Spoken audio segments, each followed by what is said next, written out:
freedom and responsibility within a framework. Why is that so important if you're building a great company? I'm Chris Cooper. This is Business is Good. And this week, I'm continuing our conversation about Jim Collins' book, Good to Great. And today I'm focusing on a culture of discipline, why that underlies everything else when you're trying to build a great company. Jim Collins in his book says that a culture of discipline is one of the 6 necessary elements that make a company great. And it's kind of a profound concept, but I'm going to make it really actionable for you.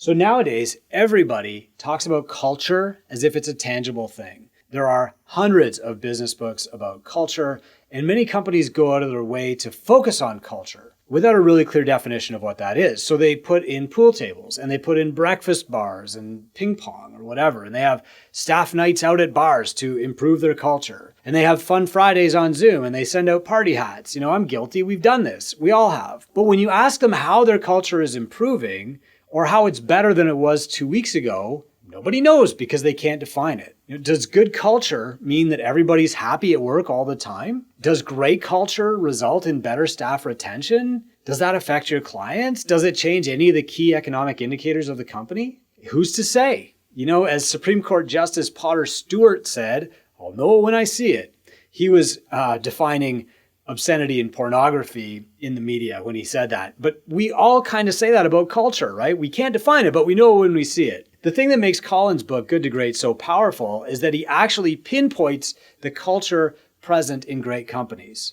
And that culture is freedom and responsibility within a framework. So here's what that means from the CEO to the staff. The CEO's job, that's probably you if you're listening to this podcast, your job is to grow the company. So your framework is defined by the company's mission. Maybe that mission is more dividends to stakeholders, or maybe the mission is more market penetration or market share, or maybe the mission is in the public sector to vaccinate more people or to serve more hot meals. The goal of the company could be just to become great, to grow by understanding their hedgehog, which I talked about in our last episode, that place where they can be the best in the world with a steady economic engine and undying passionate for what they're doing. If the company's mission is to maximize shareholder dividends, then the CEO builds the framework to maximize dividends.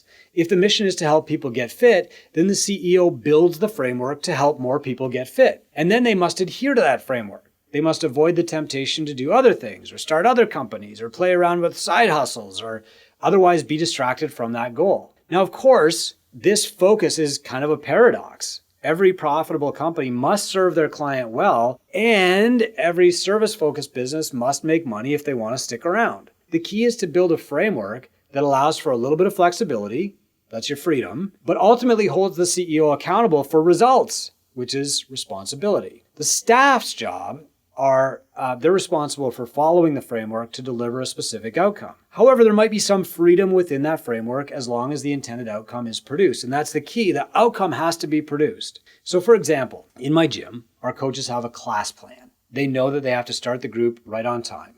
They know that they have to follow a series of warm-up exercises. They know they have to spend 15 minutes on the warm-up and then 15 minutes teaching skills. And then they have to transition to the workout of the day. They know that they have to finish the workout 5 minutes before the class time ends, and then to high five and congratulate and thank everybody before they leave. But within those blocks, they have freedom to tell jokes, to demonstrate exercises differently than I would, to spend more time with one client than another time, as long as the objective is met. My manager at the gym has a sales plan, a framework for sales. She has a series of 5 questions to ask every prospect that will help her produce a good workout recommendation. And the last question that she asks every client is, are you ready to start now? And that helps her transition from teaching to selling. She has the freedom to share personal stories, tell the client a joke, banter about their kids, their mutual friends, connections, family, but she's measured on the outcome, which is her close rate, the number of clients who sign up. In my mentorship practice, mentors have frameworks for each stage of mentorship. Some stages allow for more freedom within the framework, but all stages have clear responsibility to get the client a specific outcome. So the first stage of our mentorship practice is really tightly scripted. We want clients to build momentum and trust, and so we give them very simple steps. Click here, copy this, paste here, say exactly this. And the mentor's responsibility in that stage is to guide the client through the first phase with all the steps completed, which results in the client gaining more clients to their gym and making more revenue. And then in the second stage, the mentors have a framework with a little bit more freedom. So they can guide the path of each client based on the client's goals and needs because they're different. They can select from a huge library of resources and courses and tools. And they can follow up with the client on email or on text or on Messenger or on phone calls, whatever they want. They can hold 1-hour meetings or they can hold shorter sessions. They can nominate their clients for prizes and awards.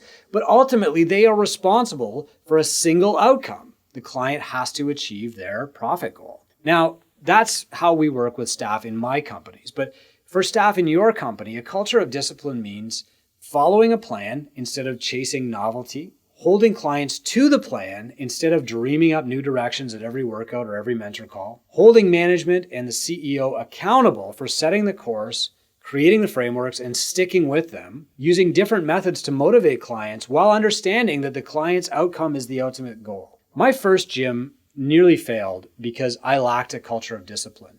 I had great coaches, awesome staff, amazing clients, but nobody was following a framework because I hadn't developed one yet. The coaches wanted to be successful. They wanted to have a clean gym. They wanted to run really great classes, but every class was different. Every situation was different.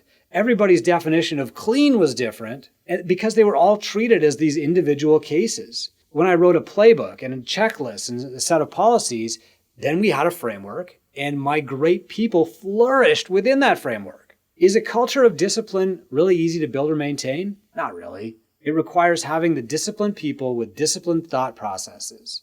It also means avoiding an authoritarian culture led by a disciplinarian who punishes people for every step, right? You can go too far. But here's the key. Staff must be disciplined about the framework, not disciplined to only respond when the boss comes knocking. Good CEOs learn how to build frameworks and to create freedom for their staff to operate within those frameworks instead of setting a rigid set of rules and turning their staff into robots. On the other hand, without a framework, even the best people can go astray, ultimately become frustrated, and quit to chase their own dreams. Our duty to everybody in our organization, from the CEO to the staff to our clients, is to build frameworks that work and to establish a culture of discipline for operating within those frameworks and being responsible for the eventual outcome. Hey, if the frameworks don't produce the outcomes, then the staff should look at the CEO and say, these frameworks don't work. But if the CEO produces good frameworks and the staff don't follow them, then the clients won't get results and the clients will fire everybody from the CEO to the staff. If you want help building these frameworks, you can go to businessisgood.com, look at our blog posts, click on the link to join our community, and we discuss all that stuff there. Better yet, if you want to find a mentor, just click the link to find a mentor, and I'll connect you with somebody else who can help you build these frameworks and a culture of discipline within your own company.